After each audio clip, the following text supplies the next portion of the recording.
Welcome, curious listener, to a brand new deep dive.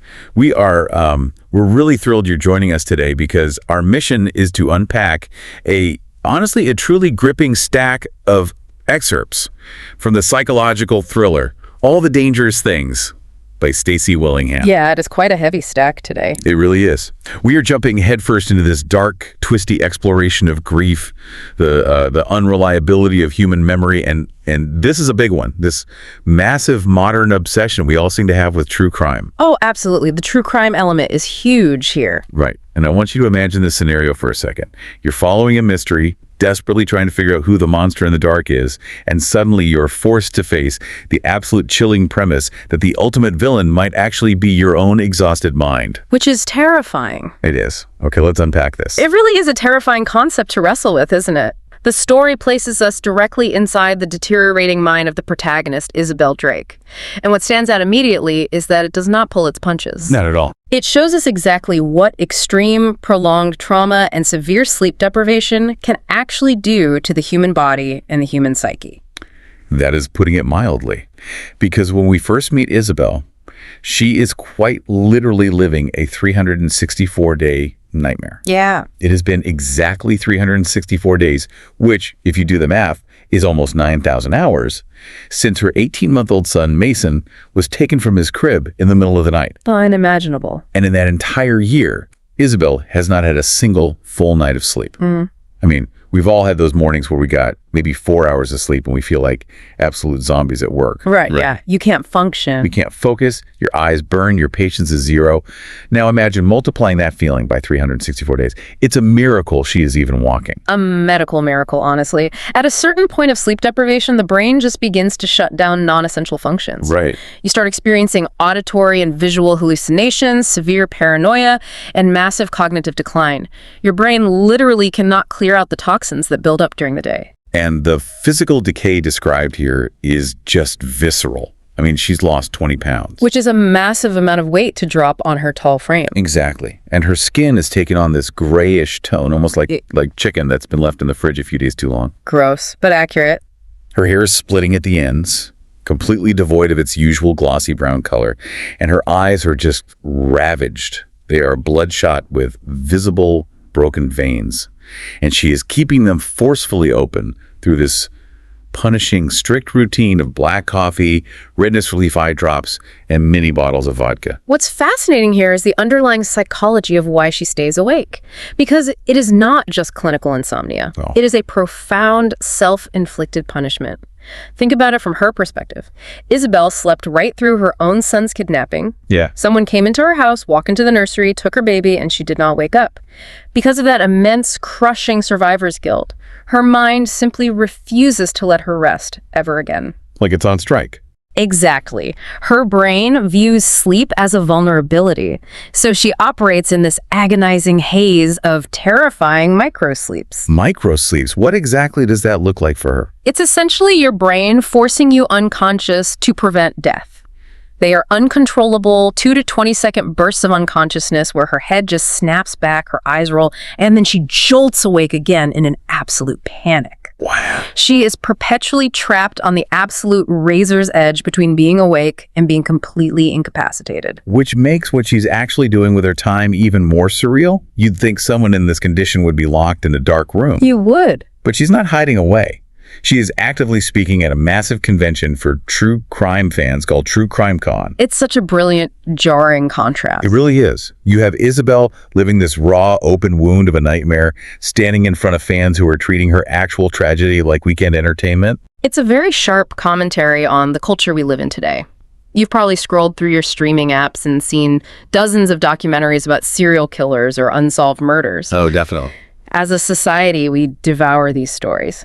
But Isabelle is on the other side of that glass. She's looking out at an audience of normal people who consume the worst day of her life as a hobby. Exactly. And she specifically notes this one grotesque detail, looking out into the crowd and seeing women wearing graphic t-shirts that just list out the names of famous serial killers. Oof, yes. Like Bundy, Dahmer, Gacy, Bokovitz, all printed in stylish fonts like it's overpriced concert merchandise for a pop star. It's sickening to her. She absolutely hates them. But the tragedy is, she feels she needs them. She has to keep them feeding on her pain, keeping them entertained, just to keep Mason's cold case alive in the public eye. Right, because if the public gets bored, the police stop looking. That dynamic is so crucial. She views these true crime consumers as vultures waiting to pick at something not yet dead, yet she is the one handing them the knife. She has to commodify her own trauma.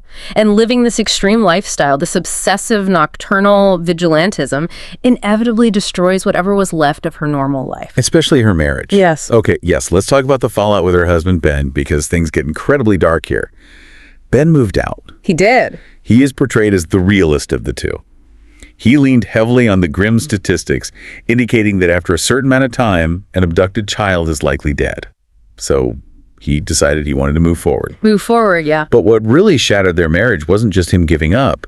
It was Isabelle's grief turning violently outward. Grief can absolutely manifest as rage, especially when you feel entirely powerless.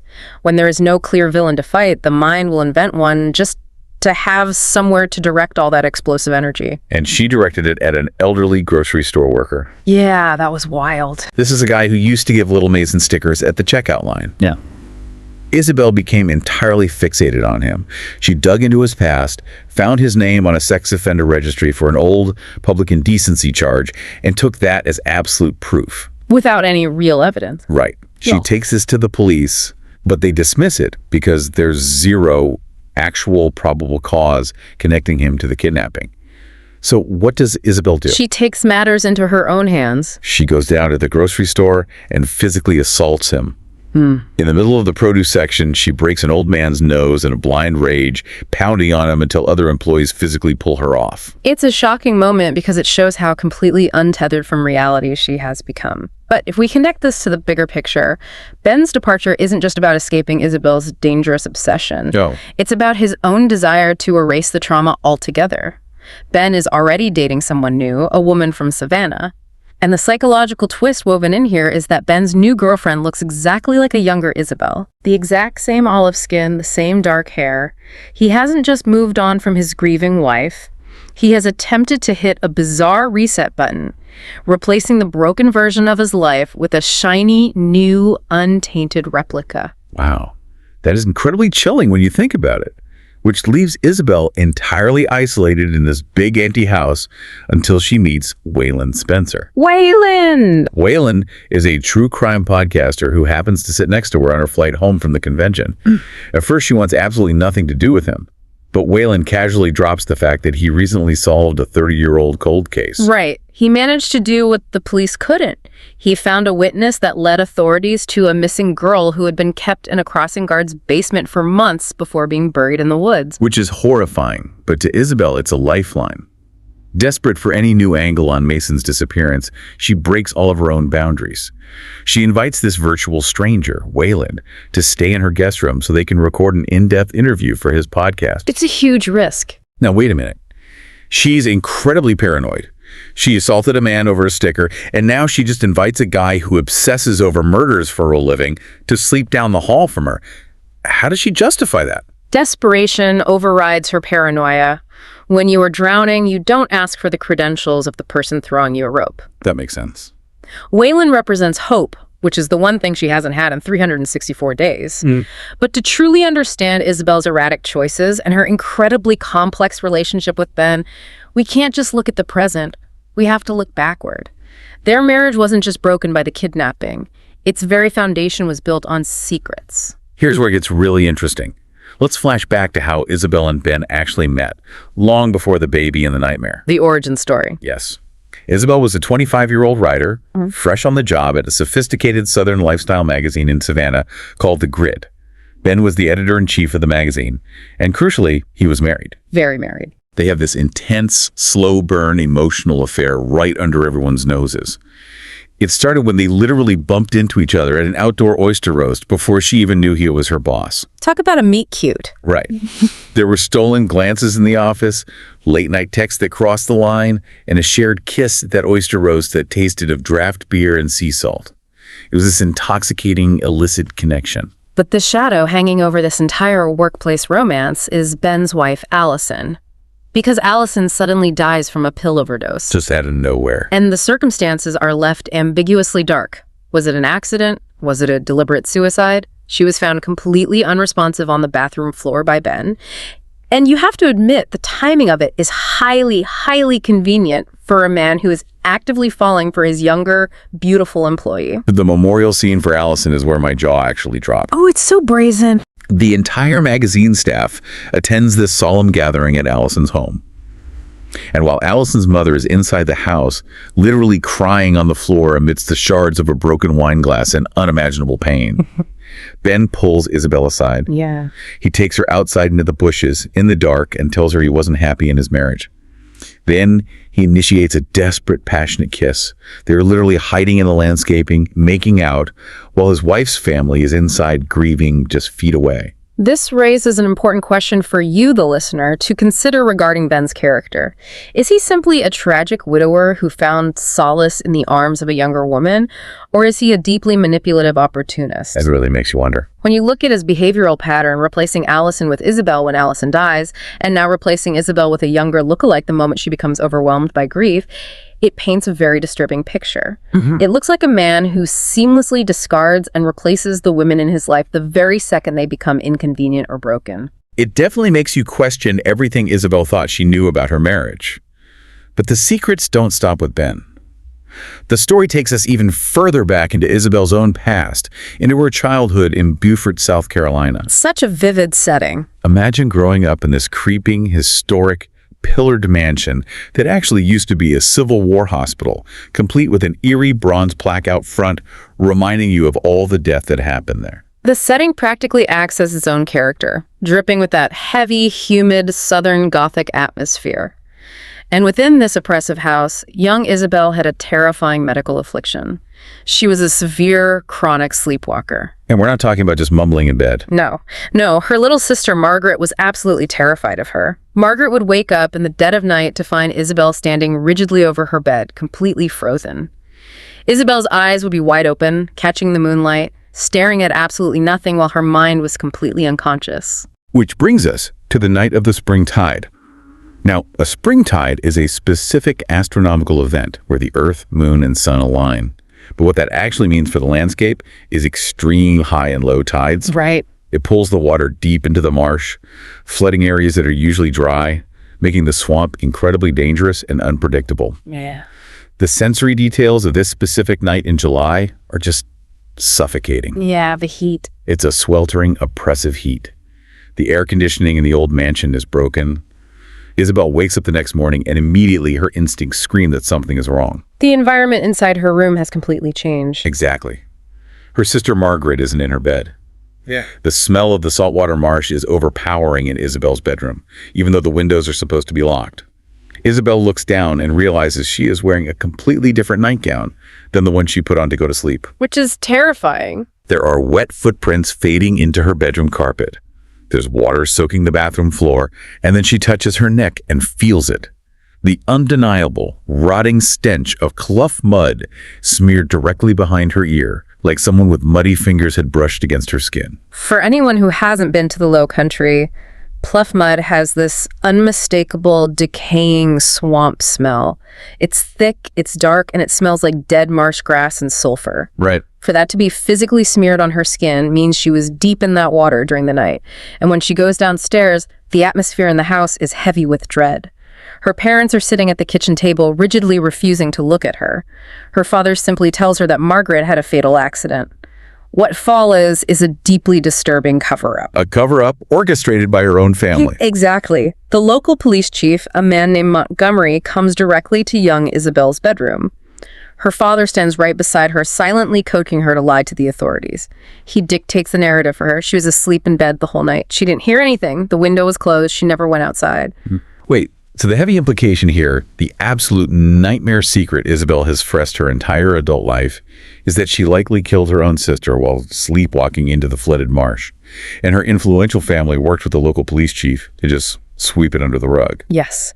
And the trauma of that deeply suppressed memory is the psychological engine driving her current mental breakdown.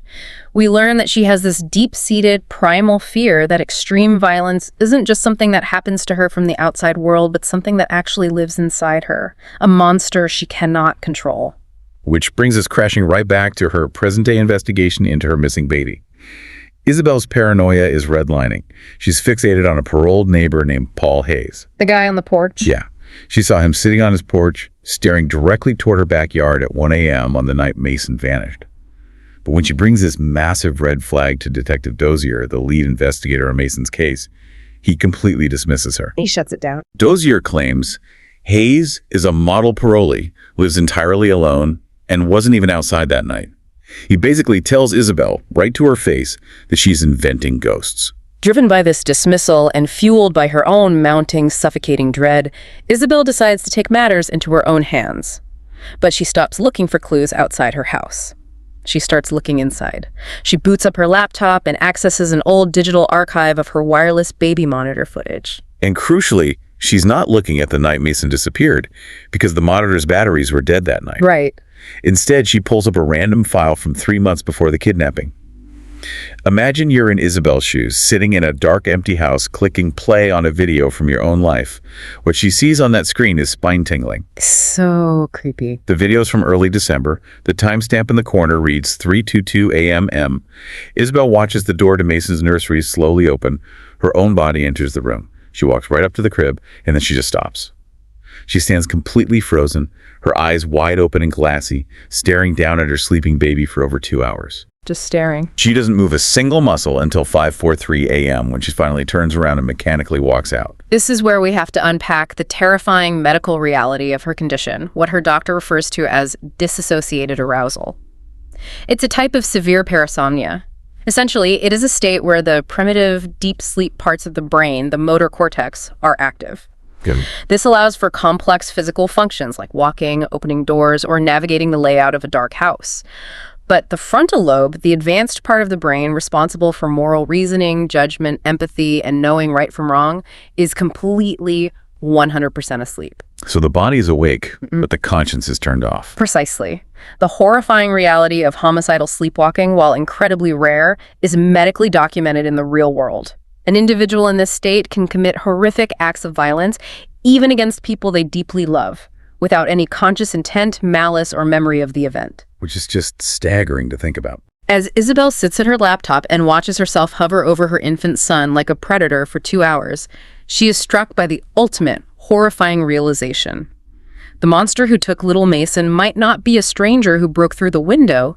It might be her. It is the ultimate betrayal of the self, Yeah. your own body turning against you. And just as Isabelle is reeling from this narrative bombshell, just as we as the audience are trying to process if she is a grieving mother or an unconscious killer, a final devastating twist drops. Yeah, the timing is brutal. Wayland, the helpful, eager podcaster who is currently staying in her guest room, walks to the kitchen. He happily announces to her that he just got back from the police station downtown. He claims he had a really great, productive chat with Detective Dozier about the suspicious neighbor. But Isabelle immediately freezes. Yes, because she knows that is absolutely impossible. Detective Dozier had just walked out of her living room mere moments before Wayland walked in.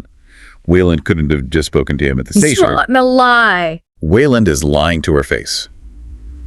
The one person she finally trusted, the guy who solved a 30-year-old cold case, the person currently sleeping down the hall in her sanctuary, has a dark, secret agenda of his own. It perfectly encapsulates the dual layers of danger operating in this story. You have the external threats, the liar sleeping in the guest room, the obsessive stalkers at the true crime convention, the unfaithful, calculating husband. Right. But you also have the internal threat, the exhausted, traumatized mind that might be hiding the darkest, most unforgivable secrets of all. So what does this all mean for you, the listener? Why should you care about Isabelle's waking nightmare? Beyond being a thrilling narrative, this is a masterful look at how extreme grief and absolute sleep deprivation can entirely shatter your perception of reality. It really is. It also holds up a mirror to us, forcing us to examine our own obsession with the true crime genre.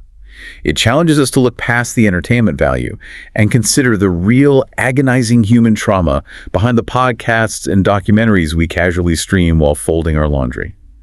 Isabelle's story asks a tough question.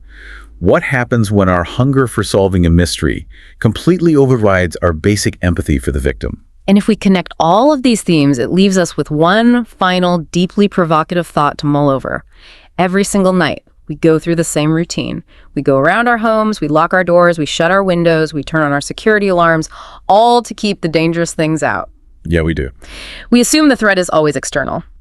But what if the most dangerous thing in the world isn't a stranger lurking in the dark outside your house? What if the real threat is the suppressed primal part of yourself that takes the wheel the exact moment your conscious mind goes to sleep? Think about that tonight as you drift off.